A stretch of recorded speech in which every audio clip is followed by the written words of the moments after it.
Sairam, Brother Kiran, Sairam. Sairam to everyone. And I also offer my humble pranams to Swami. And I also offer my humble pranams to all the divinity that is gathered around and are listening to this broadcast. Sairam. Sairam. So, Sairam, Brother Piyush, the first question we usually have for each other among Sai brothers and sisters is, how did you find Baba? Could you tell us how you found out about Swami and your first trip to Baba?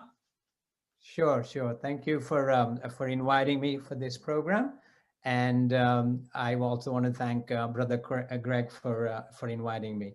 So really, the question about finding Swami, you kind of reflect on this, and Swami picks the right time and the right moment and the right circumstances, and in my case, it's really no different. My kind of way into Swami's fold was through my elder brother. And we used to live in England at that time. This was the early 1970s. And he found out about Swami through some friends of his. And he was fully invested into Swami. And from that point onwards, early 70s, he started going to Puttaparthi on a regular basis. And in those days, there was really no buildings that we know of the way we know of them right now. And he tells of the times when he'd gone. If there was a festival, a lot of times they would have to actually sleep under trees and so on and so forth. So really, that was the opening. However, in my case, I didn't gravitate towards Swami right away, and I think that was all Swami's plan. I think one thing I would say at the outset is that reflecting back, I kind of feel that Swami has always prepared me for events that are coming down the road. And, some of these events you're not very happy, you're not excited about them, they're not very pleasant, yet they are events that shape your life, and how you act and how you react in those situations is very important. In our particular case, what happened was that, my wife and I were married. We were still in England. And then, as is normal in some cases, there are setbacks in your life. And, we had a setback. We actually lost our first child after 2 days. And, when that happened, that was the first time that I had actually experienced death in our immediate family. And so, your immediate reaction is, why did this happen? And so I think that's kind of really when the journey started. At that time, we decided to move to the US in 1980. And then really on the spur of the moment in 1984 was the first time that I had gone to Puttaparthi. And between 1980 and 84, we were kind of more or less getting into center activities and singing bhajans at home and so forth. But really the trip to Puttaparthi was something that started me on the path. And even that was an eventful trip in the sense that it was not planned at all. It was a spur of the moment thing. My brother had already gone ahead to Puttaparthi for Christmas celebrations. And, he had called and said, why don't you come? And I had about a week's of vacation at that time. So I also decided. Now, in those days, Air India was the only airline that used to fly from New York area, JFK, to Mumbai, or Bombay as it was then. And so we called up and they said they didn't have any confirmed seats, but they had a standby seat available. And so, if I wanted to be on standby, then I should just show up at the airport. So on the day, my father actually drove me to the airport, JFK airport, and there's a whole bunch of people, waiting to check in, as well as they were also on standby. And throughout this car ride, and actually throughout the whole journey, there was one line of a bhajan that kind of kept on ringing in my brain, and I kept on singing it, and that was. I hope some of you are familiar with it. It's from Door of My Heart, Open Wide I Keep for Thee. I'm particularly fond of English bhajans because of the affirmations that they contain. And this first line, was the only line that just kept on reverberating in my mind and on my lips. So anyway, we're actually waiting, and they announced that all the confirmed passengers had boarded the flight, and there was only one seat left for standby, and they said, and they announced my name, and I don't know whether I was first in line or last in line or somewhere in between, but I thought that was Swami's way of saying, okay, now is your time to come. And so, and I had gone by myself, and so landed in Mumbai, went to Bangalore, and actually landed in Bangalore early Christmas Day. And unbeknownst to me, on Christmas in Bangalore, the buses, it's a holiday, so they don't run. And turns out that there was also a devotee that had some luggage that needed to be taken. So the next day, so the day after Christmas, is when I first put into Prasanthi Nilayam. So that was really my first trip. And when we came back, and we also had two more children by then. And so would go to centers, we'd go to the retreats, and I wanted my children to be, part of the SSC program. However, because of their age, they were like 5 and 6 and stuff. They were kind of hesitant. They wanted somebody around. So what would happen is they would participate in the class, and I would sit at the back so that they would feel reassured that I was there. And then I think that's where the next step came in, because then Swami inspired me to become an SSC teacher. While instead of sitting at the back, I might as well be part of the organization. And so I took my SSC training, and I was really blessed to have one of the most wonderful teachers that you could ever have. In those days, we used to do a 2-day enrichment program, and it was just full of wisdom and how to deal with children, and with lesson plans and the whole thing. And so that's really where the journey started. I started teaching at the local center, and in Roseland, and that's really where the story unfolded. Yeah, so Baba pulls us all towards him in a variety of ways. It's just amazing to listen to how each one comes into his fold. And again, these experiences, this phenomena are so different and so unique to each one of us. So on your subsequent trips to Swami, are there any experiences that you think molded you for what's to come later in life? Sure.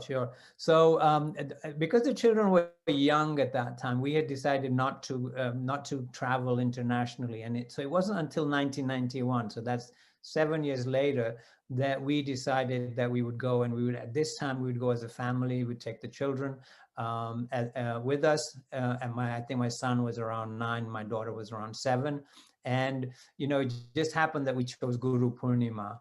And looking back, we have been to Puttaparthi for all the festivals except for one, and that was the birthday celebrations. And I'll come back to that, hopefully later on in my in this interview.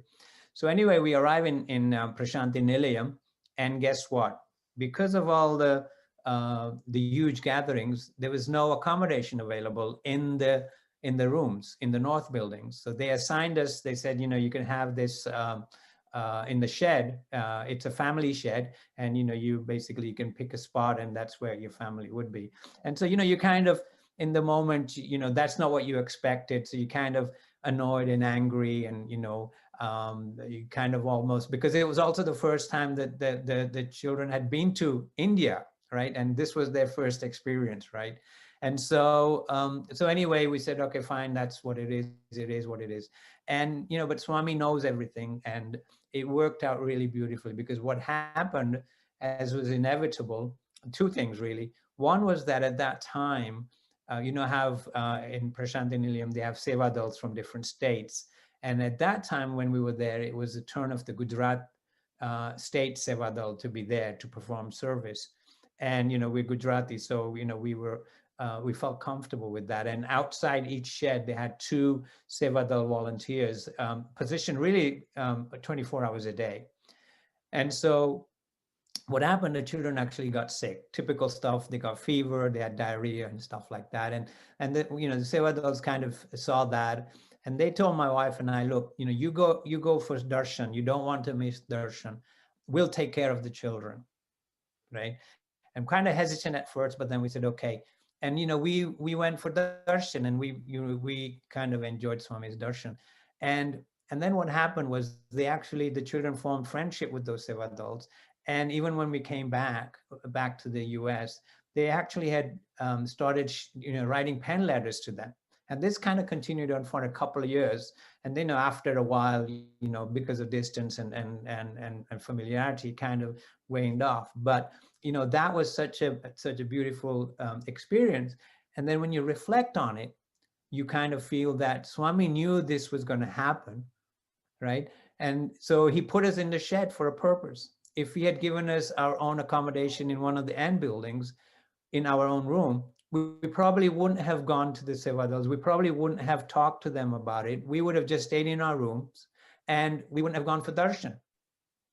But this way, we were able to go to darshan. The children were taken care of by the Sevadals, and everything just turned out really nicely. So that was one experience where you kind of feel that, Swami, and of course it's not in the moment, it's really when you reflect later on that you feel that, yes, Swami has his plan, and we just have to kind of mesh in with his plans. That was one thing. That was one experience that, I wouldn't forget. And then the other one was really experiencing the South Indian canteen.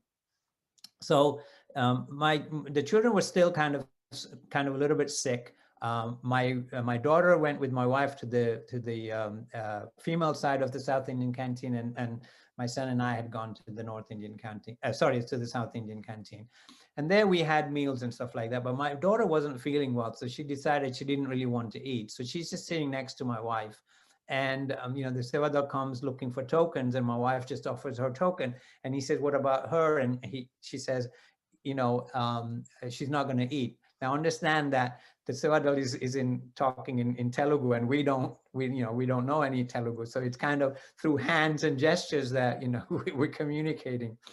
And then the Sevadal comes and puts a whole bunch of rice. Now by then we had kind of gone into a habit of not wanting to waste food, and my wife doesn't eat a lot of rice, so she said, no, not that much, right? And so that was kind of a challenge. And then she just forced my daughter to eat a little bit of rice, right? She kind of said, you should eat. And that's when the Sevadals kind of thought, see, she's just giving one token, and they're actually both of them are having the meal. And so anyway, this went on, and then my wife and my daughter came out. They were literally crying because of this experience, that they were trying to communicate to the Sevadal that that's not what they were trying to do. But because of language differences and stuff like that. So they told us this story, and I'm getting really angry. And believe it or not, I do have a temper. Certainly in those days I did. And so what happened was, there's the accommodation right in front of the South Indian canteen. So I said, I'm going to go in and talk to them, right? And so I go in, I sit down, I'm waiting my turn. There's an elderly gentleman sitting, and he's just dealing with whatever is coming in terms of the questions his way. And then it's my turn to come in and talk. So he says, please, sir, come and sit here. So I do. And then, I'm still angry. And he says, Sai Ram, what can I do for you? And I said, I have a complaint. And then in a very soft voice, he said, Sai Ram, sir, in Prashanti Nilayam, we don't have complaints. We only have suggestions. And the way he said it, and it's such a nice, calm way, literally all the anger just kind of dissipated. And it just kind of, went. So he said, what was the issue? So I kind of explained the situation to him. I wasn't as angry, right? And then he says, sir, these kinds of things happen. This is kind of part and parcel of, everyday thing. There's no need to get agitated over it. And that taught me a really valuable lesson, is to not to get caught up in the moment, right? It's to, Swami always says, don't react. And that's exactly what I was doing. I was reacting to this situation. This was my family. They were feeling hurt, and I wanted to do something about it. If I had just kind of calmed down and even calmed them down and said, look, it's okay. Let's see, if it happens again and whatever it is. But, in the moment I reacted, and, the gentleman at the accommodation really kind of softly, in a very nice way, just calmed me down. and my anger dissipated. So that's another experience that that I really cherish. And then from that point on, we were actually going to Puttaparthi every year, but in some cases we're actually even going twice a year. In those days, so I'm talking about the late 1990s, they used to have Paduka Puja in Prashanti Nilayam. And so this was organized by the Madurai group. And Paduka Puja is one of those events. There are some during the calendar year where, normally male and female sit on different sides, right? But during these events like Paduka Puja, couples get to sit together, and really the whole atmosphere is very, very different. And typically what happens is that as you come in a procession, couples are coming in a procession carrying Paduka Pujas with them or in their head. Swami's there waiting on the veranda, just like a mother would be, welcoming all the children to come in and sit down. And then he would sit and he would participate in the ceremony, in the pujas and stuff like that. He would walk around, he would give darshan, he would go back, and then the aarti would be performed. And then just like a mother would do, he would look at he would kind of point to his wrist, and he would point to his wrist, and then he would go like this to his face. He says, go and eat now, it's time to eat. Because, we've all been up since 2 a.m. for this event. We come into Sai Kulwanta around 6, and by the time the puja finishes, it's around 8 or 9. And so, he knows we haven't eaten for such a long time. And so just like a loving mother, he says, go and eat, it's time to do that. And, I remember a number of other occasions, once on Shivratri as well, where that's how he, he's a perfect everything really, perfect host or perfect mother, whatever you want to call it. But, those are the kinds of experiences that I recollect. And, I feel really blessed that we were given opportunities to go every year or twice a year for these kinds of events. And it goes on to show that every trip to Puttaparthi, every moment in Swami's presence, it's a complete experience. There's so much to learn in every little act of his. Yeah. It's amazing. Yeah. So Violet, in one of our earlier conversations, you had mentioned that it will be very useful for all of us to think more broadly about a sadhana and expand the focus to winning hearts instead of arguments. Could you expand on that? Sure. What I want to do is, just before we talk about that, I just want to kind of, we're talking about strengthening our sadhana. So really, all of us have our own personal sadhana, right? And what is right for me might not be right for other people, because everybody's on this individual journey. So, when I talk about some of these things that we're doing, these are my experiences. If you want to try those, and if they work for you, great. If not, you can do something else. I am a firm believer in kind of having a personal connection, right? And so to customize, quote unquote, customize your sadhana to what fits you, because wherever you are in terms of time, in terms of place, in terms of your journey, right? You don't know where you are. We don't know where any one of us is, but you have to go with what you feel.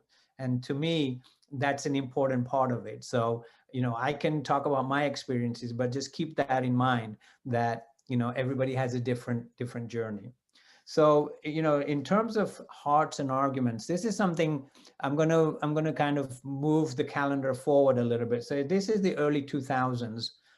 And, from a side organization point of view, I was blessed to be the regional male advisor, young adult male advisor. And then after that, I was given the role of the regional president, which I had from 2006, 2011. And, of course, these are leadership roles. From a work point of view, my background is, I'm an IT professional. I should say I was an IT professional. And in the company I was working, they were all very, very keen on what they call personal development. So while you are an expert in your technical skills, they also want you to develop personally. So things like influencing skills, conflict management, those kinds of things. And the way they used to do that was they would do, you'd get an appraisal at the end of the year where they would list your strengths. This is what you're good at. And then there was a whole list of things that would be your weaknesses. And weaknesses could be anything from presentation skills or conflict management or influencing skills. And they had done that for a number of years. And I think at some point they said, it's not really working out that great. And so they kind of switched the mindset. And what they did was they went from that, focusing on weaknesses to fix those, to focusing on strengths. And there's a wonderful program called Strength Finders, which a lot of companies use, but it's also available to individuals. And I think it's a great tool to kind of really find out who you are and what your strengths are. And certainly I think, when you look at Sai centers, at the officers, the regional officers, it's a wonderful tool to get to know what each of their strengths are in our team. So anyway, they embarked on the Strength Finders.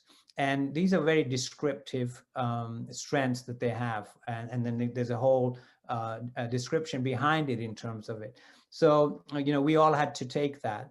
And it turned out, I kind of knew a little bit, in terms of self-awareness, I kind of knew a little bit about, where my strengths were, but this kind of confirmed it. And the way it confirmed it was with all the descriptions. So my strengths, and everybody has strengths, right? Of course. And there are, as part of Strength Finders, there were 64 strengths that have been identified. And what they do is they focus on the top 5, right? Because you can't focus on all 64. So my top 5 strengths were connectedness, which means that deep down in my soul, and these are words that they use, right? Deep down in my soul, I feel that everybody is connected, right? Next one is intellection, which is just a fancy term to say, I think a lot. Okay, my view on that is that it's my excuse for being lazy. I'm just sitting around and people think I'm thinking, but I'm just being lazy. So that intellection is number 2. Developer is number 3, which really means that I recognize potential in people and I want to promote that. Number 4 is harmony, which means I avoid conflict, which is absolutely true. And number 5 is empathy. In those days, empathy was not a big word, or it wasn't. Nowadays, everybody uses that word, empathy. And empathy really means that putting yourself in other person's shoes, so you actually feel what they're experiencing. And then once you felt that, you actually want to do something about that, right? So those were my 5 strengths. And it was, even to this day, I go back and look at them, and I think that it's helped me tremendously, not only from the corporate world point of view, but also in the Sai fold, as well as in my own personal life. So, so tie that into this whole thing about leadership. And, I was, at that time, I was reading some of Swami's literature on leadership. And there's 2 books that come to mind. One was General Chilber's Mahavakya on leadership. That's basically become a gold standard. That's what they use for all the MBA students in Prashanti Nilayam. As well as there's another book called Helpline on the Sathya Sai Path. And that's also it's a good book. It's an easy to read book. It's question answer format. And then there's a whole chapter on leadership in there. And it kind of has characteristics of a good leader.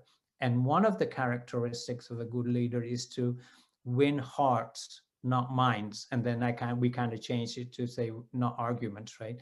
And the whole premise there is that, if I'm winning an argument, that just shows that, my mind is more powerful than yours. It doesn't show anything else, right? And the other aspect of it is that if I win an argument, that means you lost. And then how does that make you feel?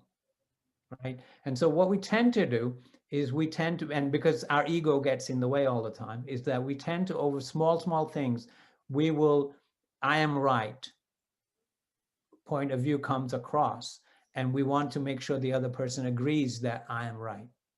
So instead of doing that, instead of always trying for that, it is better that, I win your heart. If I can, through my words and thoughts and action, can win your heart, right? And heart is very much a feeling thing, right? So you feel that, yes, this conversation was very nice, and you walk away from that conversation feeling good.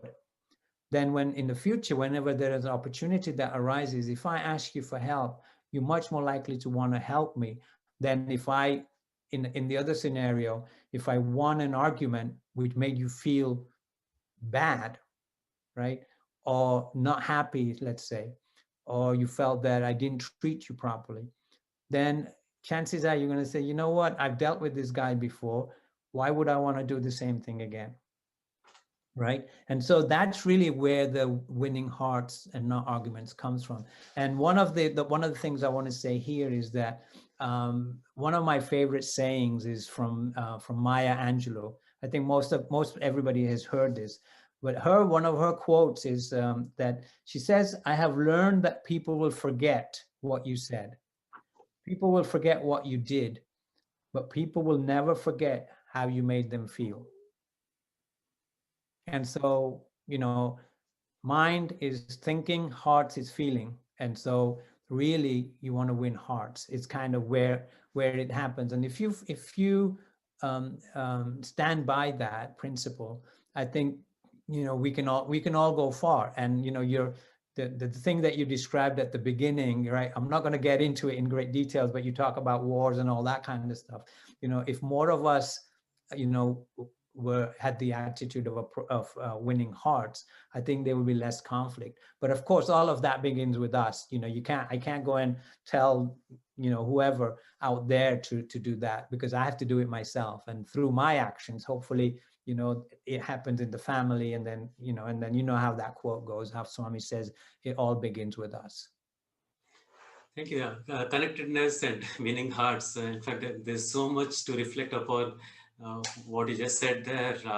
We have maybe about 20 minutes, and I do want to get to one of the other important things that you mentioned, personal sadhana and customization. In Right. fact, that's the topic that we had. Uh, could you please elaborate on that? How do you strengthen your own personal sadhana, and especially the customization aspect? Can you tell us a little bit about that? Yeah. So, so I think, if we had a subtitle to this interview, it would be From Mechanical to Meaningful, right? Because what we were finding is that we were doing prayers, we were listening to Swami's discourses, and, doing all sorts of things that Swami would expect us to do. But it kind of started getting, more or less mechanical. And we weren't really looking at the intent of what Swami meant by certain things. So the first premise is that you have to believe that Swami doesn't say something just for the sake of saying it, right? All his actions and his words have meaning, right? So for example, he calls us Divya Atma Swarupara, right? He says we are all embodiments of the divine Atma. What does that really mean? And when you start going down that path, then it's not only what does it mean, but how can I feel that, right? Because Swami sees that in all of us, right? Swami sees it in you and me and everybody. He doesn't say, oh, this person has it, but that person doesn't have it. He sees that in everybody. So how can I begin to experience that, feel that, right? This is all about feeling. And so, you kind of going that path, and things start happening, and okay, of course, there's no time frame for this. They just happen by themselves, right?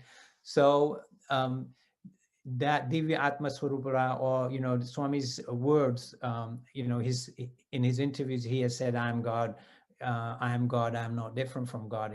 He tells us to keep repeating that to ourselves. So if I'm God, how can I experience that, right? And so it started in small ways. So for example, we sing the Suprabhatam in the morning in Sanskrit, right? Just in the home, right? We're not out there as what we would call, lots of tala and raga and bhava. We're not musically inclined at all, right? But in our own way, we do our own thing in our own home. So in the Suprabhatam, there's two places where it refers to Swami as Partishwara, meaning somebody who is resident of Parthi, right? And Swami also yet says, but I'm also residing in your heart. So what we did was we changed that Partishwara to Hridayeshwara. And so that's how we actually in our homes, that's what we do. I'm not suggesting that everybody start doing that and doing it at retreats and stuff like that, because this will cause a lot of confusion. But, in your own environment, you can do those kinds of things, right? That, that's he's there. He's in my heart. and I want to experience that. The other thing is, these are all small things, right? The other thing is, Swami says, when, you know, when we chant 3 ohms at the beginning, right? He said the first ohm from where you are, it reaches me.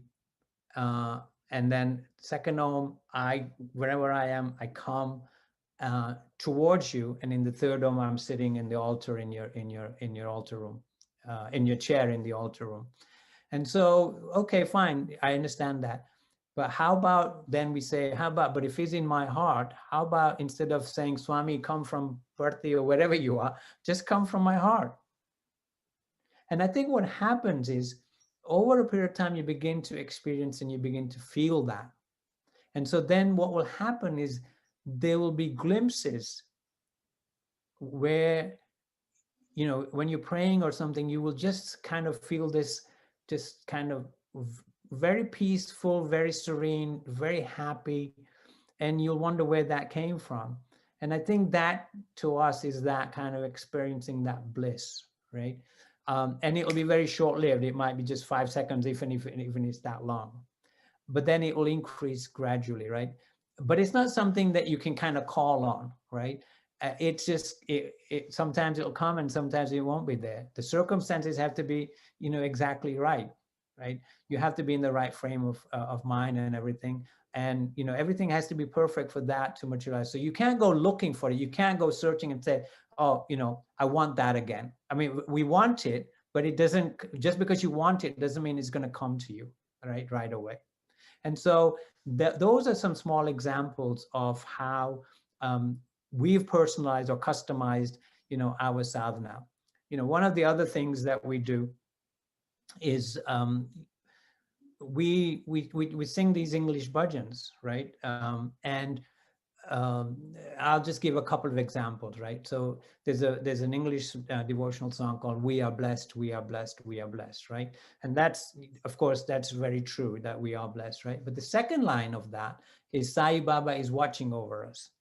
So mechanically, you'll just sing the bhajan, right? But if you really want to make it meaningful, you would focus on that second line. It's Sai Baba is watching over us. And if he's really watching over us, what does that mean?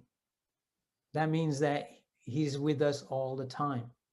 He's there with us. It doesn't mean that nothing bad is going to happen, right? That's not what I'm saying. What I'm saying is that he's with you all the time, and you have to be receptive. You have to be open to that, right? That's one example. We try to do that with these English devotional songs. One of the other ones is, you know, of course, the one is I am God, I am God, I am no different from God. And in there, one of the lines, it says, fear and grief can never enter me, right? If you think about that, fear, what is fear? It's worry, right? And grief, what is grief? Grief is sadness, right? And Swami says, you are all embodiments of love, right? So you can't be, your natural state is happiness, right? So fear and grief can never enter me. So you're affirming that. Now, that doesn't mean things will happen that won't make you worry, because I'll talk about that as well in my sharings. But we lose sight of that, and really the whole thing is just kind of becoming more and more aware, right? So we do that. That's another example of customizing our sadhana. And then the other one that really is very close to my heart is hurt never, right? Swami has left us with these beautiful messages, love all, serve all. We're all familiar with these. And, I think by and large, love all, serve all, everybody understands that and gets it and does it. And then the next one is help ever, hurt never. And I also think that the first part of it, help ever, I think whenever there's a need, whenever there's a calamity, whenever somebody needs something, we're very, because of just being in Swami's fold and understanding the meaning of seva and how to do it, I think we're very very good at that. However, when it comes to that hurt never part, I think we have to be really careful, because I think day in and day out we are, whether we know it or not, so knowingly or unknowingly, by our thoughts, words, and deeds, we are causing hurt to people. And a lot of times it's not it's not through deeds, right? But it's through words. We use words, and the tone of the words that causes hurt to people. It hurts the other person's ego. And definitely by thoughts, because we're always, a lot of times we're thinking not negative thoughts about people, that also, because thoughts carry vibration and it reaches the individual, and that creates hurt. And really, if you um, kind of delve deeper into it, and this is what we find. We kind of have this yearning that we want to explore this, and as you start exploring it, what happens is you go deeper and deeper and deeper, and then you kind of really can, oh my goodness, this is what it really means. So if you take hurt, right, if I was to say something to you, right, you will remember that, and you will remember how that made you feel, right? Physically you might not remember it, but it's in your subconscious mind, right? And then and then ego will take over, and ego will want to have revenge. And when ego wants to have revenge, it will try to hurt me back, either in this lifetime, and in some cases even in future, even in next lifetimes.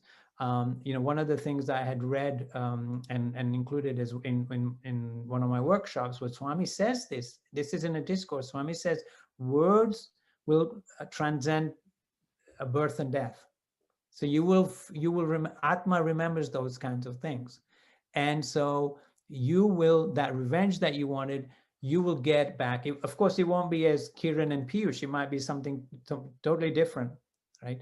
But that you will do that. And then I will want to do the same thing with you. And then and so countless lifetimes go by where this cycle just keeps on repeating until one of us decides, you know what? Need to break this cycle. So I'll take it and I won't react, or I won't respond to what has been done. And so, when you start doing that, you just start treating people, everybody in just with that in mind, that I don't want to hurt you. I don't want to hurt your feelings. I don't want to say anything that's going to hurt you. And generally what happens is that the people that are closest to us, those are the ones that, we have the most, conflict with, your next door neighbor, or, people that you hardly know. You're not really going to have conflicts. You're not going to use words that will hurt them, but it's your family, it's your spouse, it's your children, it's your parents, whatever, it's your siblings. These are the people that you have most attachment towards. And this attachment then gets us into trouble, because expectations come in. I expect you to do this, you don't do it, I say something to you, or you never do stuff. Again, never do stuff, right? I'm using word. You might have just not done it one time, and you probably would have good reasons for not doing it one time, but I would say you never do it. Or if you did something wrong, I'd say you're always doing something, or you're never listening to me. We use those kinds of words, and those kinds of words, not only we hear through our ears, but it impacts our ego. And so it's something to really focus on, right?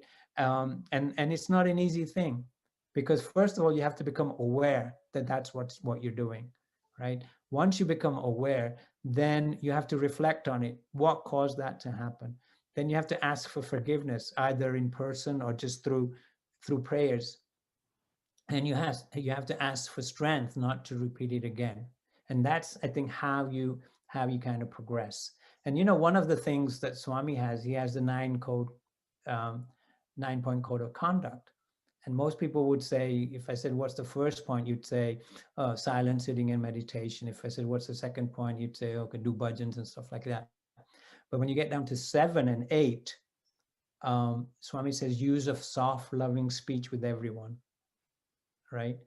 And avoidance of talking ill of others, especially in their absence. And a lot of times, we tell other people's stories, we gossip, we, hey, he did this to me, or she did this to me, or whatever it is, right? And we're all, we're in the habit of doing that. So I think in my case, if I would say, how am I practicing the 9-point code of conduct? I would say, yeah, some of these are I'm doing those, but some of these other ones I really need to work on. And that's what really means from going from mechanical to meaningful. And that's what really means to strengthen our sadhana. More and more you're going inwards, and more you are reflecting on what you are doing, what you are saying, what you're thinking, what you are doing outwards and what impact it has on other people. Indeed, like you said, I think the subtext for that should be from mechanical to meaningful. Yeah, And it's so important to reflect on every word that Swami gives us. It's so powerful. And we don't even have to look at maybe 10 different messages. Just pick one message. that's And right. like you said, customize it. Pick the one that appeals to you and then just meditate on that. And then there's so much that you can get out of that. Yeah, that's right. That's right.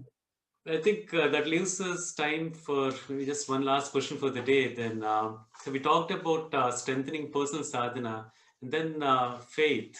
How about faith? How do you strengthen your faith? Yeah, so Swami says first faith and then grace, right?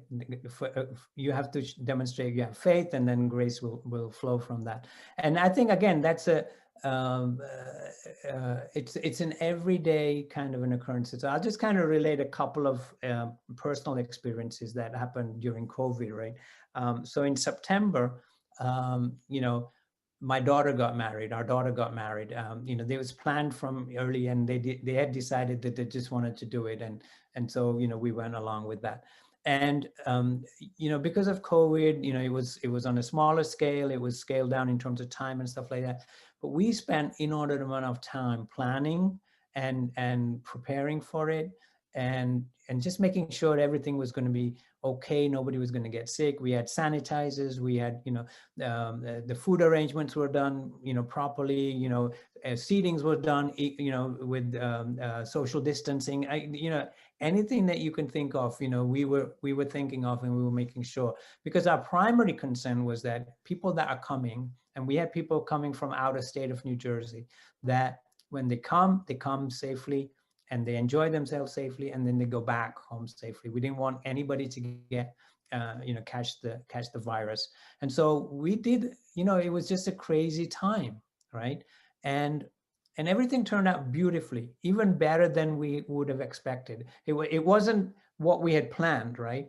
That plan was kind of Swami put that to one side, and how it happened and how it transpired was just, you know, really awesome, right? It kind of reminds me of, you know, when you pray, what happens, and you know, God says either yes, which is an easy thing, or he says no, or he says not yet, right? Because he says, you know, I have something planned for you that is even better than what you're thinking about. And this whole wedding thing, that's really what happened. And then my wife and I were thinking about it afterwards, and I said, oh my God, the time and effort and energy we spent, all that up front, thinking about all these different things. And you know, we just needed to have faith in Swami. Of course, you have to plan. Swami, you know, wants us to do the planning. He wants us to be the perfect hosts and stuff, but not to the extent that you're worrying, and not to the extent that you're losing sleep over it, and not to the extent that you're arguing with one another, right? So that was one example. And then the other example is in December, early December, my wife had to have surgery to remove her gallbladder, and you know, that was another thing, right? During COVID time, she's never had to go into hospital, you know, for any kind of surgery, right? And so we were afraid, we were fearful, you know, what happens, this that, etc., etc. And the way Swami planned it, there was one hospital that we would have gone to, because that's where, you know, we're familiar with that's where the doctors are and stuff like that. Instead, Swami change hospitals, because the surgeon didn't practice at the hospital that we would have gone to. He changed, the surgeon practices in another hospital, and the hospital that we go to, they weren't allowing anybody to come other than just the patient. During this was end of November, right after Thanksgiving, beginning of December. And the hospital that the surgeon was practicing, they said the spouse can come along. So I went along with her to the pre-admission testing. I was there when the surgery, you know, I was there with her before they wheeled her into the operating room. Long story short, we were worried, we were afraid, and we didn't know what, right? And then again, when we looked at it and we said, look how Swami made this thing happen. And so that's where faith comes in. And so both of us kind of said, you know, we kind of really lack faith, right? We are worriers, especially me, right? Because I'm a thinker, and thinkers tend to worry, right? And so if we just have to have more faith in Swami, Swami will make it happen. We have to say, this is another thing that, I'm when I pray to Swami, even like before I do these events, I say to Swami, Swami, without you, I'm nothing, right? And it's such a beautiful way that, just Swami, you just take over, and he makes it happen. And then the interesting thing about this was I was talking to my son about this faith thing, that that's what we need to develop more of. And he tells me there was a series on Amazon Prime that was done in India called Sharanam, right? And in this, they go around. It's a 30-minute show, and it's like 12 episodes. Some of you might be familiar with this. And in this, they go through different places in India, different temples or holy places, and they just talk to people who have tremendous faith in wherever they happen to be. And we watched those 12 things, and we just thought, it was interesting that we're saying we need more faith, and then we watched this, and we just see the tremendous amount of faith that all these people have. It doesn't matter whether they're Swami devotees or not, or whoever they believe in. The fact is they believe in that, and they have so much faith that everything will be fine. And that's the position that I would like to be in, to say, everything is going to be fine, that I don't have to worry. Yes, I have to prepare. Preparation is necessary, but beyond preparation, if I have prepared, I should then stop it and say, Swami is going to take over and he's going to make it happen. But I prepare, and then I worry. What happens if this? What happens if that? What happens if this, right? And we just kind of create this aura around us of just being worrying all the time. And, then Swami sits back and says, all right, you can worry if you want. It's not something that he tells us to do, but, and then he takes over. And I've noticed it so many times, and I'm sure everybody has. So I'm not the only one that this happens to it, but everybody, if all of us reflect on these things that happen, the before, the during, and the after, right? The before is kind of all of, we think we're doing it. The during and the after, it's Swami has taken it. And Swami will do it and take it wherever he wants. So even when we do these things, I have kind of like this is what I want to talk about. But in the moment, Swami is going to take it where he wants to take it, because it's not about me, it's about the people that are listening, right? And are they going to get any value out of it? Because if they're not, they're going to say, oh, that was just a waste of time. And Swami doesn't want that. Swami doesn't want that for me. He doesn't want that for everybody. And of course, that's not the right thing to do, is to waste people's time. So, faith and then grace. And I think there's a lot for all of us to be grateful about, right? I mean, we have a tendency to want to complain or look at the negative things. But if we, all of us, looked at every event in our life and kind of, said, oh, wow, and looked at it through the eyes of being grateful, I think we'll all be in a much better place. Yeah, so you briefly touched upon surrender, and I know there's probably so much more talk about surrender, because that's the one that also complements faith. And maybe that's a topic for our next satsang. And you also talked about how Swami is probably planning on giving us much more than what we had asked for. And sometimes it's hard for us to see that. We think, oh, we just asked for this, and why is that not happening? Probably it's not happening because it's not time yet, or it's because it's planning for something so much bigger than what we asked for, that it's going to take some time, and it has to have a proper place and occasion for things to fall in place. It reminds me of this thing, where we say, if I got a chest pain or whatever, and I go to a doctor and I say, doctor, I have a chest pain, and then we leave it at that, right? But with Swami, what we do is, Swami, I want this, I want my daughter to get married. I want it to be on this date. I want it to happen this way. And, it's got to end here and this. And so we give him the whole list of not just we don't do that with the doctor. We don't tell him, oh, I got a chest pain. And by the way, I think you need to do a stress test, and then you need to do an angiogram, and you need to do this. And I think I'm going to need whatever, right? That's not what we do with the doctor. Yet with Swami, that's exactly what we do. Instead, we should just say, Swami, this is what I would like, and then offer it to him, and then see where he takes it. Of course, it's a lot easier said than done, but that's really where we need to get to.